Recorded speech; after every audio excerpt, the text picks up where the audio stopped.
Okay, right. We are back again. Welcome everybody to the We Quit Booze Brothers. This is a podcast where we try to have honest, no fluff conversations about our various experiences of quitting alcohol.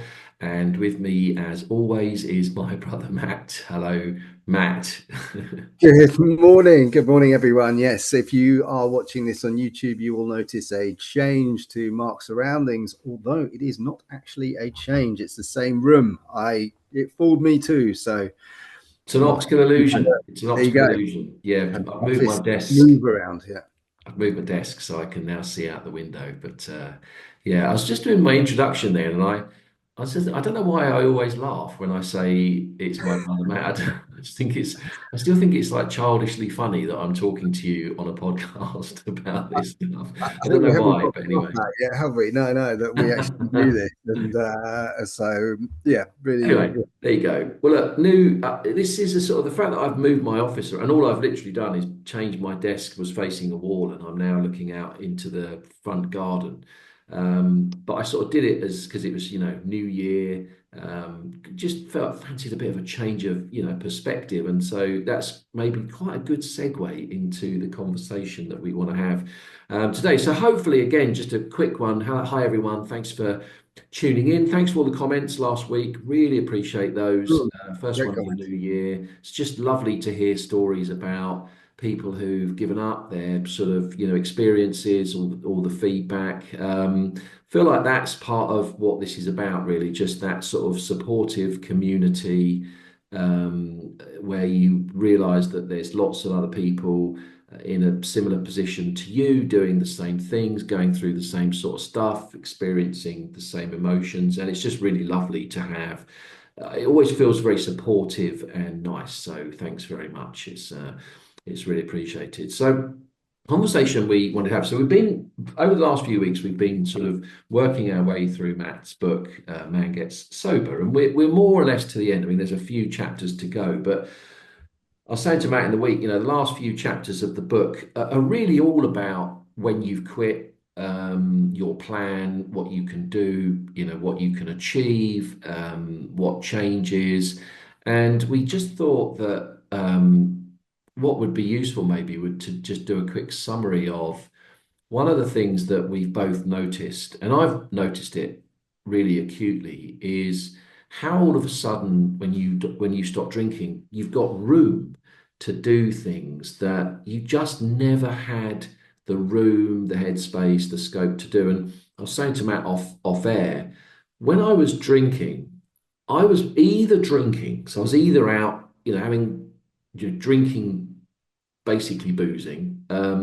Or I was drinking, at home on a Friday night. Used to love that, end of the week and crack into it and have a few drinks. Um, or I was sort of recovering from the night before. So, a good example of that would be Friday night. Would be Friday night. I'd have a load of drinks. I think it was amazing. And I'd wake up the next morning with an absolutely terrible hangover. Pretend that I didn't have a hangover. Tried to pretend to everybody that I was fine, but inwardly feeling awful, feeling tired, feeling on the back foot, not functioning anywhere close to where I could be. So sort of recovering from the night before. Um, or you're kind of at work. I was Monday would come around and I'd be at work, and I mean doing the to-do list. I don't mean being really particularly proactive. I just felt like my life was a kind of a sort of carousel of drink, try to recover, chew through the week, get the work done, just do the to-do list, and that was kind of all I ever did. I used to dream and I used to think about things. Normally, when I was drinking, and I'd tell everybody of all these great plans that I had and all the amazing things that I was going to do. Because when you're having a drink, it seems that you're sort of some of your creativity comes out, and you start to kind of catch a glimpse of the art of the possible. But then, of course, what happens is you wake up with a hangover, and it's the world comes crashing back into your consciousness, and you're faced with all of that. And when you quit, just another thing on that as well. Sorry to to sort of go on. But I remember once thinking to myself, because if ever I had a day off work, let's say just randomly you took a Wednesday off, or you had a Friday, you took a Friday off, what I would always do is drink the night before. Mm. I Me would too. just go, well, I've got a day off tomorrow, so I'm absolutely going to drink tonight. Like there's no way I'm not going to drink. So one of the things that I realized is that I never ever, and I don't know for how many years, but I never gave myself that opportunity to properly rest and wake up without the alarm going off and having to get into the office and go to work or face the day. You know, when I had a day off, I always woke up with a hangover. Like I Yeah. never experienced a day off without a hangover. And of course, when you stop drinking, and it's taken me years to realize this, all of a sudden that just opens up. It's like you get so much more time to start to think about what you really want to do with your life. Start to think more about how you really want to live your life. Start to think more about the things you want to achieve in your life. And most importantly, you've suddenly got the bandwidth, the time, you're unencumbered. There's nothing in the way that can stop you from doing it. And it's a bit overwhelming sometimes. It's both intoxicating and overwhelming. You know, there's just there's so many things that we've both achieved since we quit. And you sort of talk about the things you've done, you talk about the weight you've lost, you talk about the money you've saved, you talk about the mental health improvements. But one of the things we haven't really spent a lot of time talking about is how that all happens. The fact that just suddenly there's nothing in the way. You know, if I've got a day off, I don't drink the night before, and I wake up feeling fresh and ready. And it's, yeah, and we'll talk more about it, but that's really the kind of the point of today's discussion. It's a really great discussion. I think, particularly with it being January, a lot of people reassessing or thinking about their relationship with alcohol. And I actually wanted to start today with a WhatsApp message from one of my friends, which came this week, and it made me smile because I was like, "That is exactly what we want to talk about on Sundays." So I'm just going to read it verbatim because I think it's worthwhile. It's not long. So a friend of mine contacted me and he said, I just thought I'd let you know I'm about to have my most successful dry January. I have to go out for beers on Thursday though, but then I will have broken my record. Getting so much more shit done. Smiley face. We're both cutting down our drinking to only on nights out or a max of one night a week. I worked it out. I reckon that is 400 less cans of IPA over the year, which sounds like a fuckload of beer I didn't realize I was drinking, where I just have one or two after a shit day at work. Mad, all those beers, add up. So I wrote, mate, it's literally life changing. Literally don't know how I got shit done when I was boozing. Well done. I guarantee you'll feel a million times better and save cash. So then he sent me back a list and he said, so let me tell you the things I have done since not having just one or two beers after work in the last week. Decorated Isabella's office, cleaned out the garage, ordered a bathroom suite, hung two pictures which have been hanging around for months, ordered the rest of the artwork for the living room, cleared out a shit ton of junk from sorting out all the cupboards in the kitchen. Mate, that's in 7 days. Mm. Amazing, right? It And that's is. what It we're is. talking about. I think is the achievement, small or big, small or big. You don't have to change the world. I do something I'm slightly ashamed, but every weekend I actually like to dust and hoover the house. I just want it to be clean. I want it to be clean. We might need to end this I'm never going podcast. to We forgive might have myself to end for this saying that. podcast But I because think, yeah, we may have to stop here. yeah, that's enough. But no, I'm just, but it's an achievement. It's like I've done that. It's good. The house is clean. It's my small part. My wife does a lot on a daily basis to help, and I can do something too. So it's about fulfilling work, and it's about achieving. It could be booking time away. It could be planning what you're going to do next week. It anything is achieving. Sometimes on a Sunday like today, I've got a couple of things for work to do. Not going to take me long, maybe 20 minutes, half an hour, but it will set me up so that tomorrow I won't have to think about them in the way I would do if I just ignored them if I was waking up with a hangover tomorrow. um, you know you get your time back basically. Yeah. And it's a weird one because I think, listening to this, you might be thinking, oh, great, what? So I quit drinking and I get to do the dusting and the hoovering and I get to do Yeah, a load of yeah. shit jobs.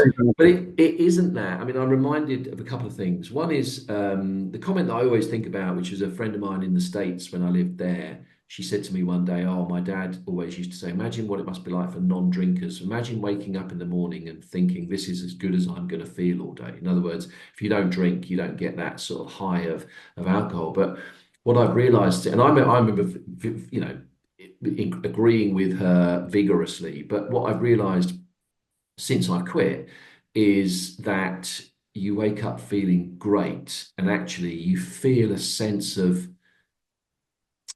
you just feel so good about things, not every day. I mean, of course, you have good and bad days, but just this morning, for example, it's cold as hell here in the UK at the moment. It's like minus, what's it, cold as hell? It's not. It's into my, but it's. I went for a run this morning, and it was one of those gorgeous, crisp, blue sky, cold, really cold. You see your breath, and I was out running in the countryside and it's almost a feeling of it's like semi euphoria. It's just such a you feel so alive, and so you. I suppose what I'm trying to say is that it's the your base position that you approach life from is one of centered, clear-minded calmness.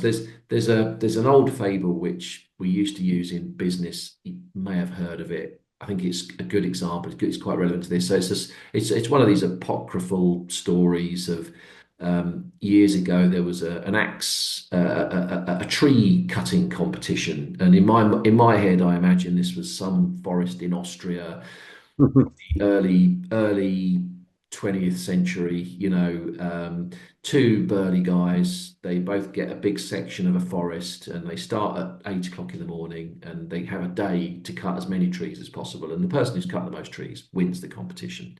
Have you heard this story? Have you heard? Does this sound familiar?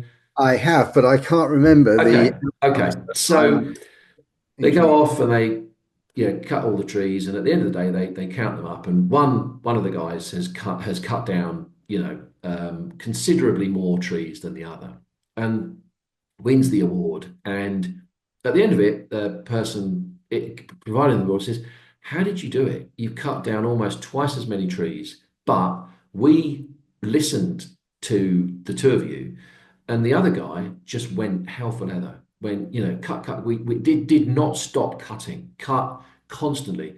But with you, we heard lots of breaks. We heard lots of you stopped for a lot of the period. That you weren't doing it all the time. So how on earth did you manage to cut down more trees? What were you doing when you weren't cutting the trees down?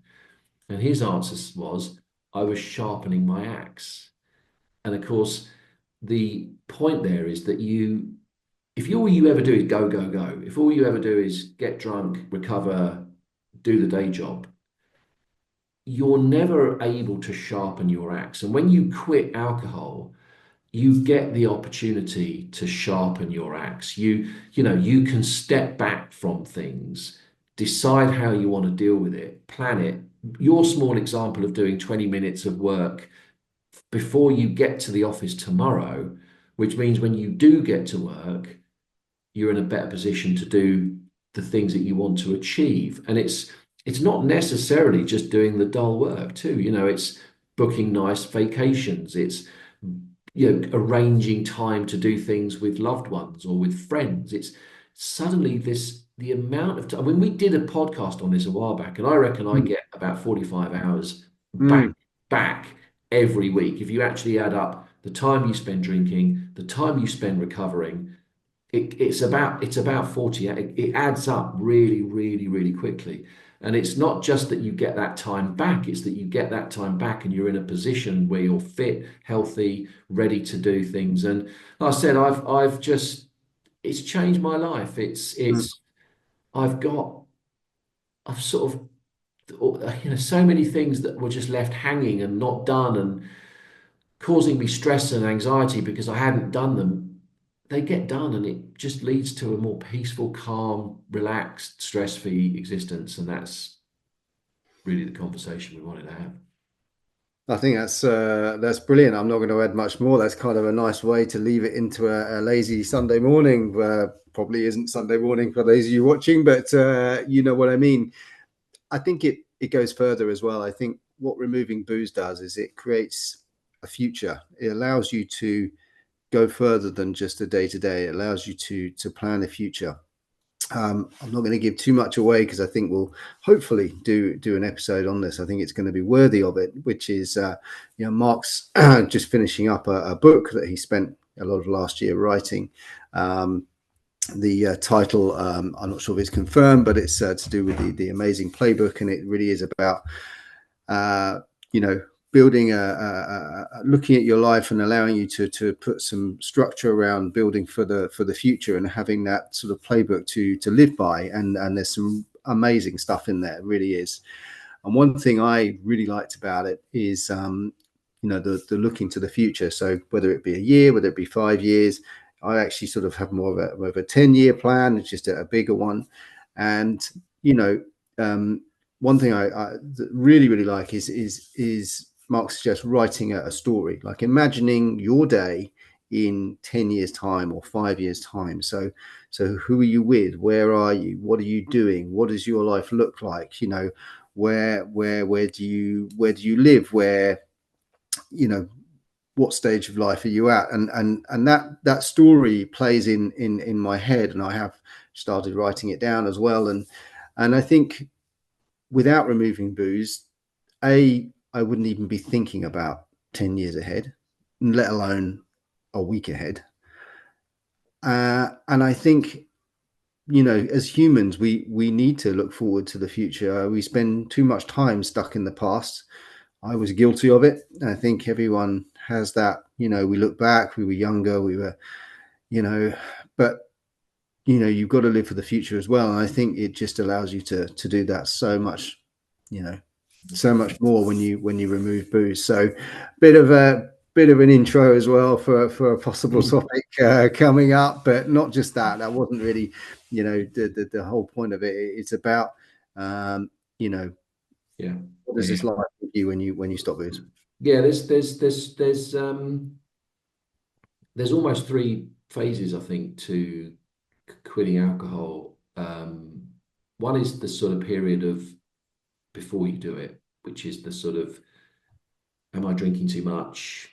I mean, most people who quit have been thinking about it for a while before they quit. There's that period before, and it can be different for everybody. For some, it can involve a rock bottom moment, like it did for you, Matt. For others, it can just be lots and lots of mini rock bottom moments that just Yeah. add up and mount up over time. And there's definitely that period before you quit.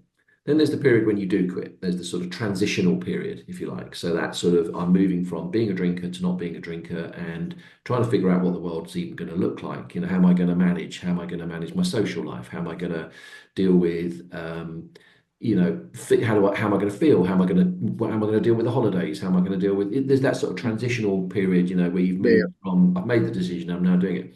And then I think there's the next phase, which is, I think, really what my book is all about, which is, okay, you've removed this thing now. You've Mm, taken the barriers away. You've returned to the person you were meant to be. How are you going to maximize that? And my mm, my big thing is not about achievement. It's not about being successful. It is about being successful, very much defined by your terms. But it's all about really just living the life that you most want to live, that yeah. you not what your friends want you to do, not what society might want you to do, not what your job wants you to do, but what do you really, really want? And when I went through that process, it turned out amazingly that it was pretty simple. I didn't want the kind of I think society tricks you into thinking that unless you're driving a Ferrari and climbing Mount Everest every weekend and running in the hills and or Yeah. not successful, and you go, well, that's, when I really think about it, that's not for me. And so I think maybe some of the conversations we can start to have is about that third phase, which is Mm. the art of the possible. What actually could I do with my life? And that's really the point of this conversation is what is incredible about when you do stop drinking. I think the one biggest barrier, the one biggest hurdle, the thing that is really holding you back is out the way now. And and you're clear to basically, do do all the things you really want to do, and that's the point. So okay, well let's end it there because Yep. Yep. that was a Perfect. good conversation, good segue to the next one. So yeah, unless there's anything else, Matt, we'll call it. I think that's it. Yeah, no, we've covered everything, and hopefully it was useful for everyone. Yeah, Leave your brilliant. comment, give Yeah, us a thumbs up, subscribe if you're new. It's so useful. We do this to help. There's no monetization in this, so yeah.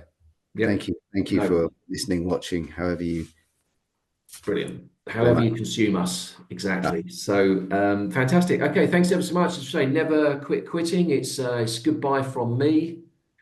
And it's goodbye from me. It's goodbye from him. Cheers.